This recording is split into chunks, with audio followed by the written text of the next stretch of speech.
Duh. Rated 1123. We're going to go with e4. I think somebody did ask for me to play e4 earlier. Alright, black plays c5. How should I play against the Sicilian defense? I'll give you guys the options. Do I do knight f3 and d4? Do I do c3, which is the Alapin? Do I play the closed Sicilian? What would you prefer to see?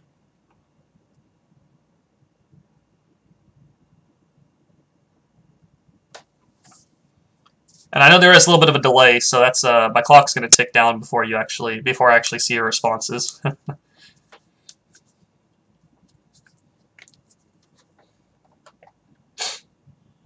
All right, we got votes for everything. Knight a3, timing off, open Sicilian, knight c3. All right, we're going to go for the closed Sicilian right now. Next game we'll go for open, and then after that we'll go for c3. So I'll try to do a game of each. Because I know that this is pretty much the most popular opening against this. Sicilian's very popular against d4. Alright, we're going to go for the closed Sicilian, which is g3 and bishop g2.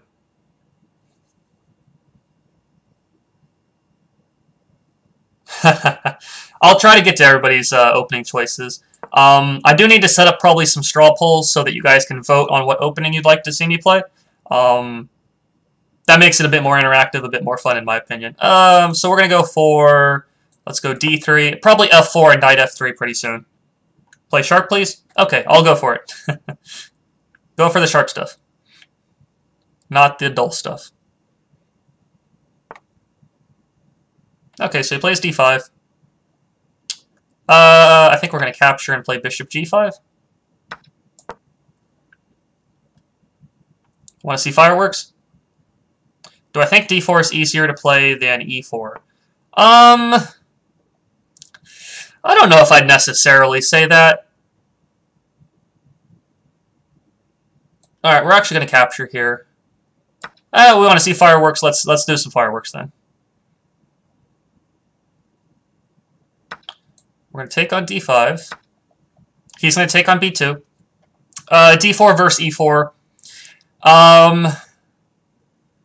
Is it easier to learn? I would not say it's easier to learn. How would I describe it?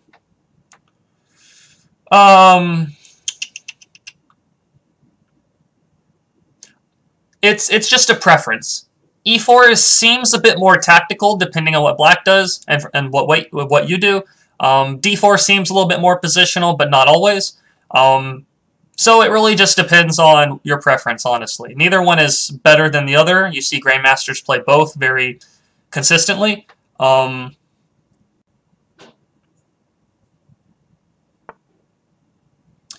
Alright, black plays bishop f6. I'm going to play queen e2 check. I think this is a good move here.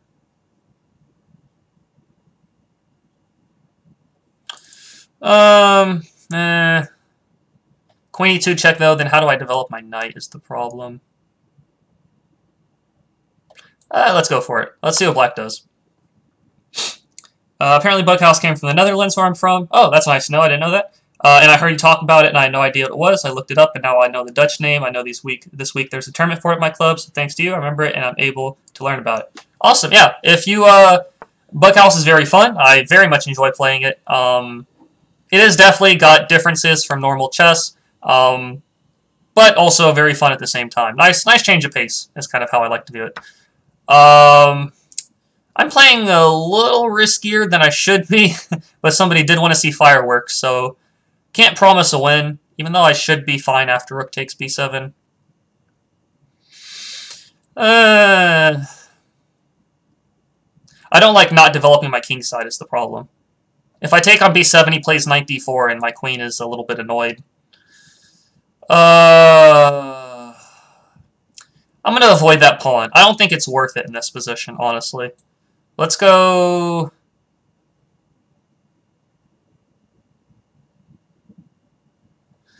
I'm going to go queen... Oh man, this is actually a trickier situation than I was expecting. What's my stand on avocados? Fruits or vegetable? Fruit or vegetable? What is an avocado? I don't eat avocados. Is it a fruit or a vegetable? It's a vegetable, right? It's green. Usually that's kind of how I understand them to be. Develop kingside first, fireworks later. It's by definition a fruit. Okay. Knight f3, castle, castle, bishop g4, queen e3. I'm going to do this right here. Am I? Oh, man. We're going to play queen d2. I'm going to play knight e2 and then castle.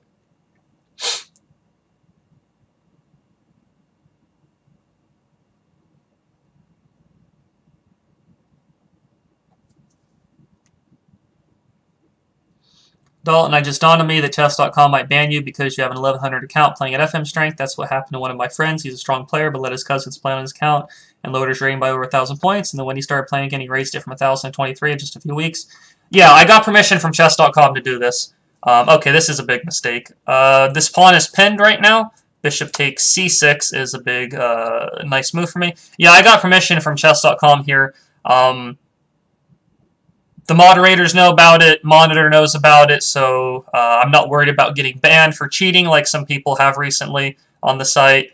Danny Wrench knows about it. Him and I have talked in person before on different things. So they know about it. They're not going to ban me. I actually asked for... Danny just gave me the thumbs up. He's going to make the account premium later today, and he's going to put the FM title next to my name. So I'm going to be getting that within a day or two or something like that. By Friday, I should have it for the next stream. Okay, black plays king e7. I'm up a piece. I don't want to get greedy and grab the pawn. Not yet, at least. I'm just going to retreat. No need to get greedy. You're on my Blitz rating range. Is there even a possibility to play PC versus Android app? You're on an Android app is what you're saying? I don't entirely understand the question there. If you can play in live chess on the Android app, it should be possible to play me. So just go ahead and challenge me after this game. I'd be fine playing you. If you're in the rating range of my rating, I'm perfectly fine for playing you then. Take the knight in GG. Yeah, definitely take the knight. Yep, he blundered. Yep, it happens. We are up a full piece. No pawns have been taken yet. He could take the A2 pawn, I guess. I'm going to have the FM title in the 1100. That'll confuse people. It could confuse people. In my About Me section, I do have my link to the live stream, as well as I need to put the Blitz challenge in there.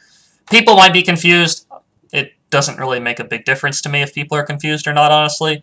I feel like my blog post about the challenge got like 4,500 reads, so at least a good amount of people have seen or understand what I'm doing here. So let's just play rook d1 and get this safe. My name is It Happens. Will I play you after this game? Yeah, I can definitely play you. Depending on your rating for the challenge. If your rating's pretty close to this, I'll play you. If you're much higher rated, I'm going to wait a little bit. If you're lower rated, that's fine too. Magnus Carlsen does handstands before his games because it rushes the blood to his brain. That's definitely one way of prepping for a game. Alright, we're going 92. Get castled. Finally get castled on move 18. Took me long enough. I play on live chess, or elite chess, and haven't played on chess.com in a long while. Will I challenge you? Sure. I think I had one other person that wanted to challenge me before you. You'll be the second one after that, I assume. Alright, I feel like this bishop on a2 is in some trouble here. Feels like something should be possible. Play the Grob opening. You really want the Grob opening. I'm seeing that in the chat quite a bit by GM Slayer. Play the Grob opening. Play the Grob opening. I did this stream in order to educate people, not to make them worse, or show them play stuff that you're not supposed to do. I'm gonna avoid the Grob opening. Sorry about that. Let's just get castled. Just get castled, get safe. No need for fireworks. I'm up a piece. Fireworks have already happened. Pawn Blender? Yeah, I just want to get castle to get safe. I'm threatening the bishop right now. If he plays bishop to b3, there's tactics. Oh, sorry, GM Slayer. Sorry about that.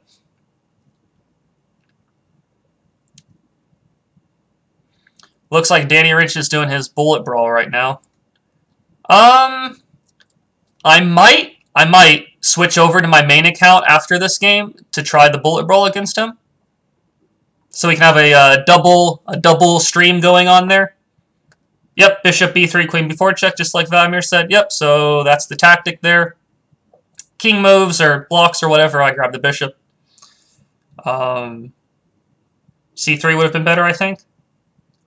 C3, what are you saying here? You're saying instead of castling, C3? He could play bishop to b3, I guess. C3, bishop b3. I'm already up a piece. No need to do anything overly crazy here. Play the Polish then. The Polish is what, e4, e5, knight f3, knight c6, c3. I'll consider that one. I don't think there's anything wrong with that opening. So I might consider that one. But I'll probably, after this game, switch over to my main account and play against Danny. See if I can play against Danny. Or we can kind of watch his games for a little bit. After winning this one, I will be up to 1100, and I started off at 999 today. So we just grabbed that. So I gained 100 points today. We might play after if there's time after the bullet brawl. If I do get into playing it, I might continue playing on the challenge account here. But at least 100-point gain. So what's that? I'm going to be up to 1100. I need 1100 more points to go. I need to double my rating pretty much. Double your rating in 3 weeks is in 3.5 weeks is the goal here. Polish is b4? Oh, I might be way off then. You want me to play the Grob and the Polish? You like those side pawn openings. G4 and B4. Oh, the Ponziani. Okay, I might have got Polish and Ponziani confused then. That's probably what happened. I don't play either one of them normally, so I'm not the most familiar with all of the opening names as some other people might be. Ugh, my back. Probably should have resigned. Why is my rating so low? Oh, so this is my Blitz challenge account for the month of June. I'm taking an account. It is called Quest to 22, so the goal is to get to 2200 on this Blitz account, or on this account with my Blitz rating. I started at 800 on Monday by resigning to a computer consistently to get my rating down to 800, and my goal is to get it to 2200 by the end of the month, pretty much. So that's the idea there. Or just play A3 and H3. Why would you say, would you say is the best method of improving for a low rating, about 1200, setting openings, tactics, or whatnot? Let's play Queen B4 here. No, not letting his king go to F8. The best method for improving. Plenty of tactics training, but not just tactics training. Just doing tactics training is not going to be too beneficial. I'd say mainly it's just about trying to learn as much about chess as you can. I actually wrote a series of 3 nice articles about this. I might link it in the chat box here, or I'll show it up here on the screen actually to you guys in just a moment on my website, which is in the panels below. I wrote a nice little 3-part article about how to improve in chess. It applies to pretty much all levels, I'd say, but mainly, very much so to the lower rated players. So I'll link that in the chat in just a moment, and I'll show it on the screen here if anybody's interested in reading that. Okay, so I'm fine with the queen trade, but I actually don't really want a queen trade just yet. I mean, I am up 2 pieces, even though a queen trade would obviously win. Let's go queen e4 here. I'm going to attack the h7 pawn, is the idea.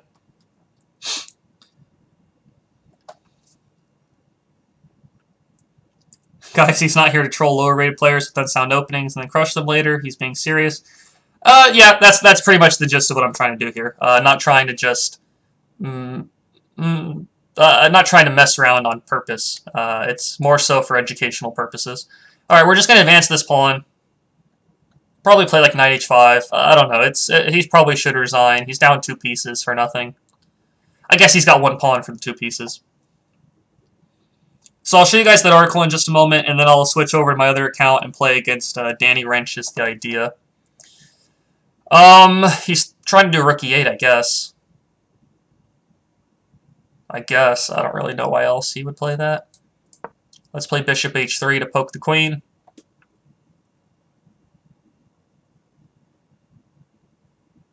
Oh, no problem, Jumpin' Jackson. I think he's referring to the people that are suggesting, the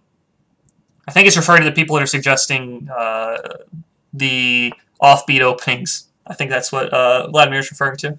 Okay, I guess we're just going to trade queens. This should just be... Maybe I could show you guys how to checkmate with a knight and bishop. Actually, that would be kind of interesting.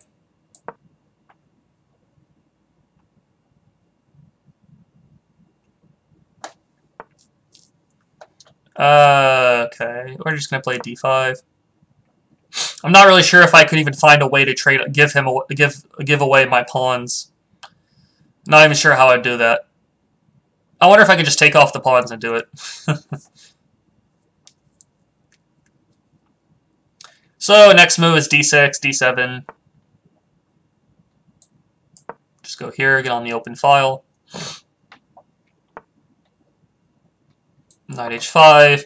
He still can't take that because I have checkmate. Will I be playing half-hour long games? Probably not, honestly, because I'm trying to do this also for the viewer's experience. If I was playing one half-hour game, any downtime would pretty much just be, I guess we'd just be chatting, with each other. But I feel like you'll learn more from more games rather than just one long game. I'd rather play like 3 games where you can learn different stuff. We're just going to rush the pawn here, and this should be just winning at this point. Yeah, so he resigns. Okay, we'll do a very quick analysis of this game. The opening is okay for him. He's actually not that bad here. He really should just get castle. He needs to kind of disregard this pawn.